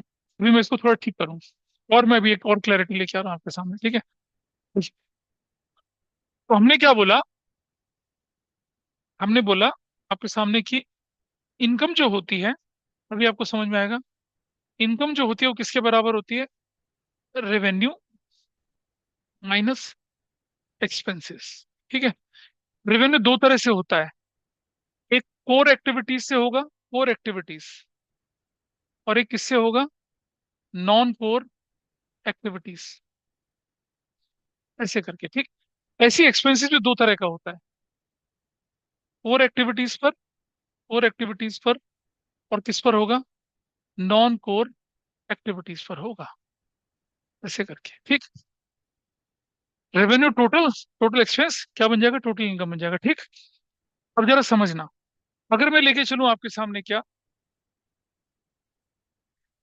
क्या रेवेन्यू फ्रॉम कोर एक्टिविटीज का एक्सपेंस और नॉन कोर एक्टिविटी के साथ कोई कंपैरिजन बनता है? गारमेंट के बेचकर पैसा कमाया और मशीनरी पे खर्च करा, क्या कंपैरिजन है दोनों का? कंपैरिजन किसका बनेगा? गारमेंट को बेचा और गारमेंट को बनाने में जो खर्चा है उनका कंपैरिजन बनता है ना। तो जरा समझिए, हम बोल रहे हैं क्या? Revenue from core activities, revenue from core activities minus expenses on core activities,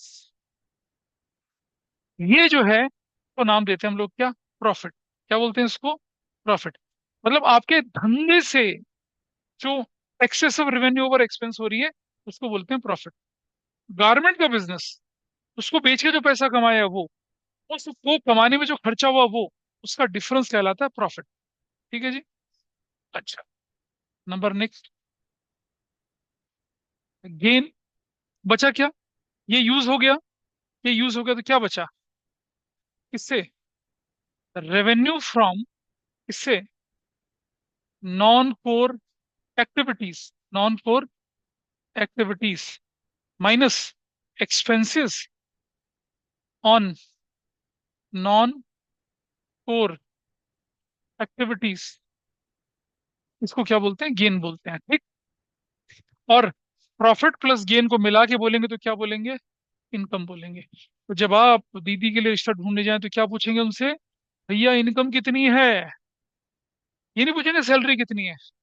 salary कितनी है, और उसके अलावा कुछ और करते हैं? हाँ जी करते हैं, ठीक है। तो अगर कोई नौकरी पेशा व्यक्ति होगा तो क्या होगा उसके लिए, समझना।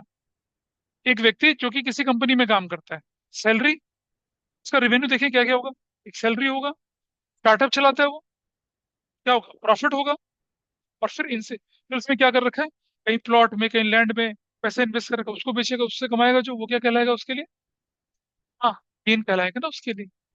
तो कोर एक्टिविटी से जो इनकम होती है तो क्या बोलते हैं? प्रॉफिट। नॉन कोर से जो होती है उसे क्या बोलते हैं? गेन। तो which is broader term? Income is broader term, profit और gain is narrow term.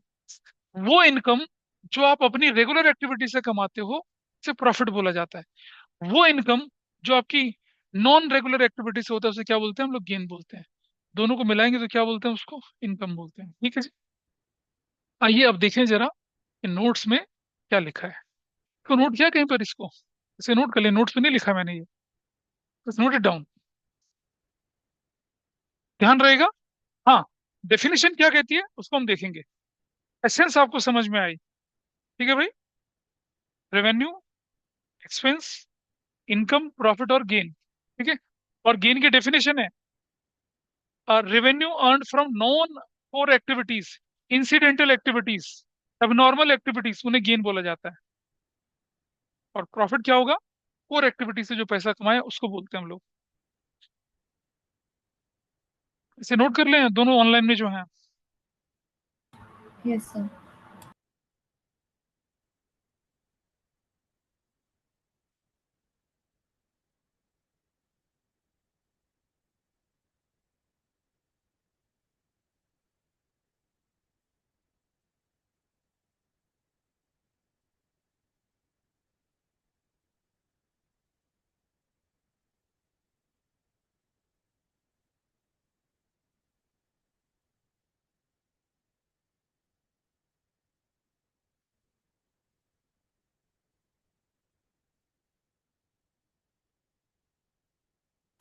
Sir, हाँ जी बोलिए।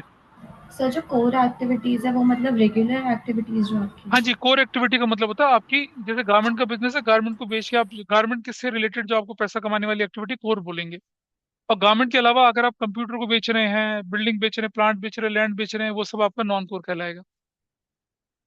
Okay sir.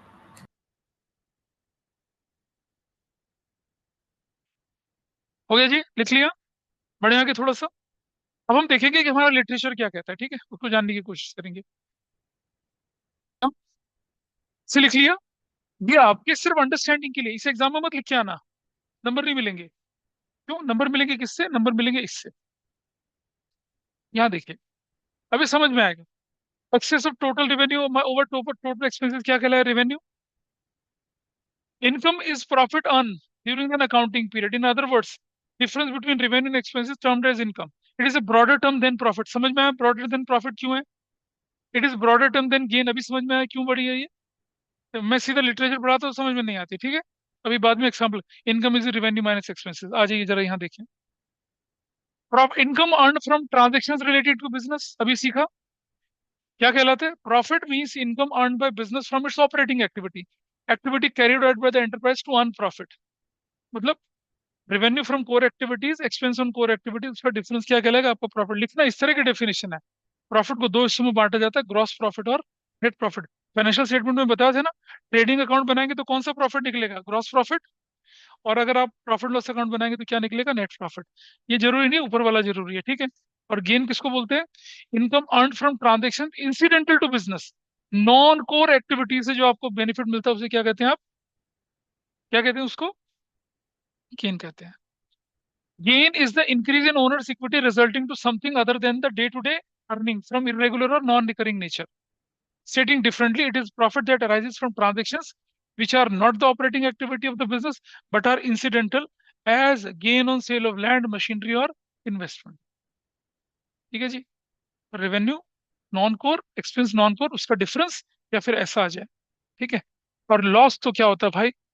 जैसे प्रॉफिट में तो बोला ना मैं, रेवेन्यू, इनकम, प्रॉफिट और गेन, ठीक है। लॉस तो लॉस ही होता है भाई। उसमें कोई उसमें कोई क्लैरिफिकेशन यहाँ नहीं होता। तो जो लॉस है, लॉस ये हमेशा, एक्सपेंसेस अगर एक्सीड कर जाते हैं किसको, चाहे वो कोर एक्टिविटी हो चाहे नॉन कोर एक्टिविटी, वो लॉस ही कहलाएगा, ठीक है। ऐसा नहीं बोलेंगे कि भाई ये नॉर्मल लॉस हो गया या नॉर्मल लॉस हो गया, लॉस लॉस ही है, ठीक है। हाँ, अगर हमारा day to day business activity वाला लॉस हुआ, और या फिर प्लांट मशीनरी लैंड को बिल्डने वाला लॉस हुआ, इनको इनको कैसे खत्म करते हैं उसका तरीका अलग होगा फिर। जो नॉर्मल लॉस होंगे उन्हें रेवेन्यू रिजर्व से खत्म करते हैं, और जो एबनॉर्मल लॉस होंगे उन्हें कैपिटल रिजर्व से खत्म करते हैं। ये हम बाद में पढ़ेंगे थोड़ी देर बाद, ठीक है। परचेज हमने बताया था आपको जब हम एंट्री करते थे। Purchase of goods to be sold for, देखिए, परचेज यूज कर जाता है उन गुड्स को, उस रॉ मटेरियल को जिसमें हम अपने बिजनेस में यूज करने वाले हैं, क्या करने के लिए? रेवेन्यू जनरेट करने के लिए। मतलब जिनको बेचकर हम पैसा कमाएंगे उनको हम बोलते हैं goods. Goods purchase for cash termed as cash purchase, goods purchase on credit termed as credit purchase. और परचेज किया सामान वापस कर देंगे तो क्या कहलाएगा? Purchase is return. इसका दूसरा नाम क्या होता है? रिटर्न आउटवर्ड भी होता है। ऐसे ही सेल ऑफ गुड्स कहलाएगी क्या? सेल। ये कैश सेल्स और क्रेडिट सेल्स दोनों हो सकती है। जब हम इसे वापस कर देंगे तो क्या कहलाएगा? ये सेल्स रिटर्न। इसका दूसरा नाम क्या होता है? रिटर्न्स इनवर्ड भी होता है, ठीक है। और रेवेन्यू तो अभी बताया था मैंने आपको। कितना भी पैसा आपके पास आ जाए, कोर से आ जाए, नॉन कोर से आ जाए, देखा ना किसी भी, क्या लिखा? सेल ऑफ गुड्स से सर्विसेज से या अदर सोर्सेज से पैसा आ जाए उसको क्या बोलते हैं आप? रेवेन्यू बोलते हैं, ठीक है। रेवेन्यू बहुत कॉम्प्रिहेंसिव टर्म है, इसमें सब इंक्लूड होता है, कोर एक्टिविटी का, नॉन कोर एक्टिविटी का, सेल ऑफ गुड्स से, सेल ऑफ मशीनरी से, सेल ऑफ प्लांट से, profit on sale of plant, सब इसके अंदर इंक्लूड होता है, ठीक है। और बेटा बात समझना, रेवेन्यू इज ब्रॉडर टर्म, ठीक है। रेवेन्यू फ्रॉम ऑपरेशन क्या है? कोर एक्टिविटी से जो आपको पैसा मिल रहा है उसे रेवेन्यू फ्रॉम ऑपरेशन बोलेंगे। भाई मेरा गारमेंट का बिजनेस है, गारमेंट के बिजनेस से जो मैंने पैसा कमाया या जो मेरा पैसा आया उसको मैं रेवेन्यू फ्रॉम ऑपरेशंस बोलूंगा। लेकिन गारमेंट के बिजनेस में अगर मैं कंप्यूटर बेच के पैसा कमा रहा हूँ, लैंड बेच के पैसा कमा रहा हूँ, बिल्डिंग, उसको रेवेन्यू फ्रॉम ऑपरेशंस नहीं बोलते हैं। तो नहीं, हाँ, बोलो। अरे भैया, इनकम इज बच्चा, रेवेन्यू इज पापा, बोला। रेवेन्यू में से अगर मैं एक्सपेंस माइनस करूंगा तो इनकम बनेगी। अभी देखा था थोड़ी देर पहले हम लोगों ने ये वाला। गुड्स हमने बोला वो चीजें जिन्हें आप रीसेल के लिए खरीदते हैं, किसके लिए खरीदते हैं? रीसेल के लिए खरीदते हैं, और उनमें थोड़ी प्रोसेसिंग कर लेते हैं। जैसे मैं बोलूँ क्या, कि एक इलेक्ट्रॉनिक्स आइटम वाला जो बंदा है, उसके पास रेफ्रिजरेटर हो गया, एयर कंडीशनर हो गया, कूलर हो गया, फैन हो गया, आयरन हो गया, स्टीम आयरन हो गया, ठीक है, टोस्टर हो गया, एंड ओटीजी हो गया, ग्राइंडर मिक्सचर हो गया, ये सब उसके लिए क्या है? गुड्स है। लेकिन हम खरीदने जाएंगे, हमारे लिए क्या है ये? सिट्स है। क्या है हमारे? एक रेस्टोरेंट वाला एक मिक्सर ग्राइंडर खरीद लेता है, उसके लिए क्या है वो? एसेट्स है, ठीक है जी। तो गुड्स हमारी वो कहलाती हैं, ठीक है। और स्टॉक और इन्वेंट्री, इस पर बहुत टाइम लगता है समझाने में, इसको मैं भी नहीं लेके चलूंगा। I take this in the next class. Stock को मैं भी नहीं लेके चल रहा। हाँ, ट्रेड रिसीवेबल्स से लेते हैं, स्टॉक में अगली क्लास में डिस्कस करूंगा आपके साथ डिटेल में। ट्रेड रिसीवेबल्स क्या होता है वो देखिए जरा। नाराज हो गया, ओए, सच्ची में नाराज हो गया यार ये तो। देखो, हाँ चला गया भाई, आ गया, फिर नाराज हो गया। अब आ गया, ठीक है। तो बंद करें, तो छोटा करें। हाँ, amount receivable against sale of goods और सर्विसेज। मैंने किसी को सामान बेचा, कैश में बेचा, तो मेरे लिए कैश सेल्स कहलाएगा, ठीक है। लेकिन अगर मैंने उधार बेच लिया तो क्या बनते हैं? डेटर। और डेटर के साथ क्या बनता है? Bills receivable. डेटर और बिल्स रिसीवेबल को जब मैं जोड़ देता हूँ तो क्या बन जाता है? ट्रेड रिसीवेबल्स, ठीक है। अब देख रहे हैं इसके नीचे हमने क्या यूज करा है? Debtor is a person from whom amount is receivable against sales of goods और रेंडरिंग सर्विसेज और बोथ। और बिल्स रिसीवेबल क्या होता है? Bills receivable means bills of exchange accepted by debtor, amount of which will be received in a specific date. ये क्या बोलते हैं हम लोग? बीआर बोलते हैं, ठीक है। तो गुड्स बेचने, सर्विसेज रेंडर करने के बाद जो पैसा नहीं मिलता, पहले वो डेटर बनता है। राइटिंग में ले लें, डेफिनेट टाइम पीरियड का हिसाब किताब बना ले, तो क्या बन जाता है? वो बिल्स रिसीवेबल बन जाता है। तो trade receivables includes debtor and bills receivable, ठीक है जी। तो सिमिलरली हम क्या बोलते हैं? Trade payable. अगर हम गुड्स खरीदते हैं किसी से उधार पे, ठीक है, पहले क्या बनते हैं? Creditor, person to we have to pay the money in future against purchase of goods और रेंटिंग सर्विसेज ऑन क्रेडिट। और फिर उसके बदले में क्या बन जाता है? Bills payable. दोनों को मिलाऊंगा तो क्या बन जाएगा? ट्रेड पेबल बन जाता है, ठीक है जी। और उसके बाद क्या है? कॉस्ट नहीं, अगली क्लास में बताऊंगा, डिस्काउंट भी अगली, ठीक है। बाकी चीजें थोड़ी सी टाइम कंज्यूमिंग है, तो I discuss in the next class. अगली क्लास में दिस चैप्टर इज फिनिश, खत्म हो जाएगा, ठीक है। इसके बाद एक थ्योरेटिकल चैप्टर और बनता है हमारे पास, principles of accounting. When will start accounting equation. किसके एग्जाम में अकाउंटिंग इक्वेशन आ रहा है? कब? हाँ, और किसी का अकाउंटिंग इक्वेशन या कोई और चैप्टर प्रैक्टिकल आ रहा है किसी का? नहीं। नागरिका का कोई चैप्टर आ रहा है? नो सर, अभी डेट शीट और सिलेबस नहीं मिला। ठीक है जी, चलिए, that's all for today, bye bye.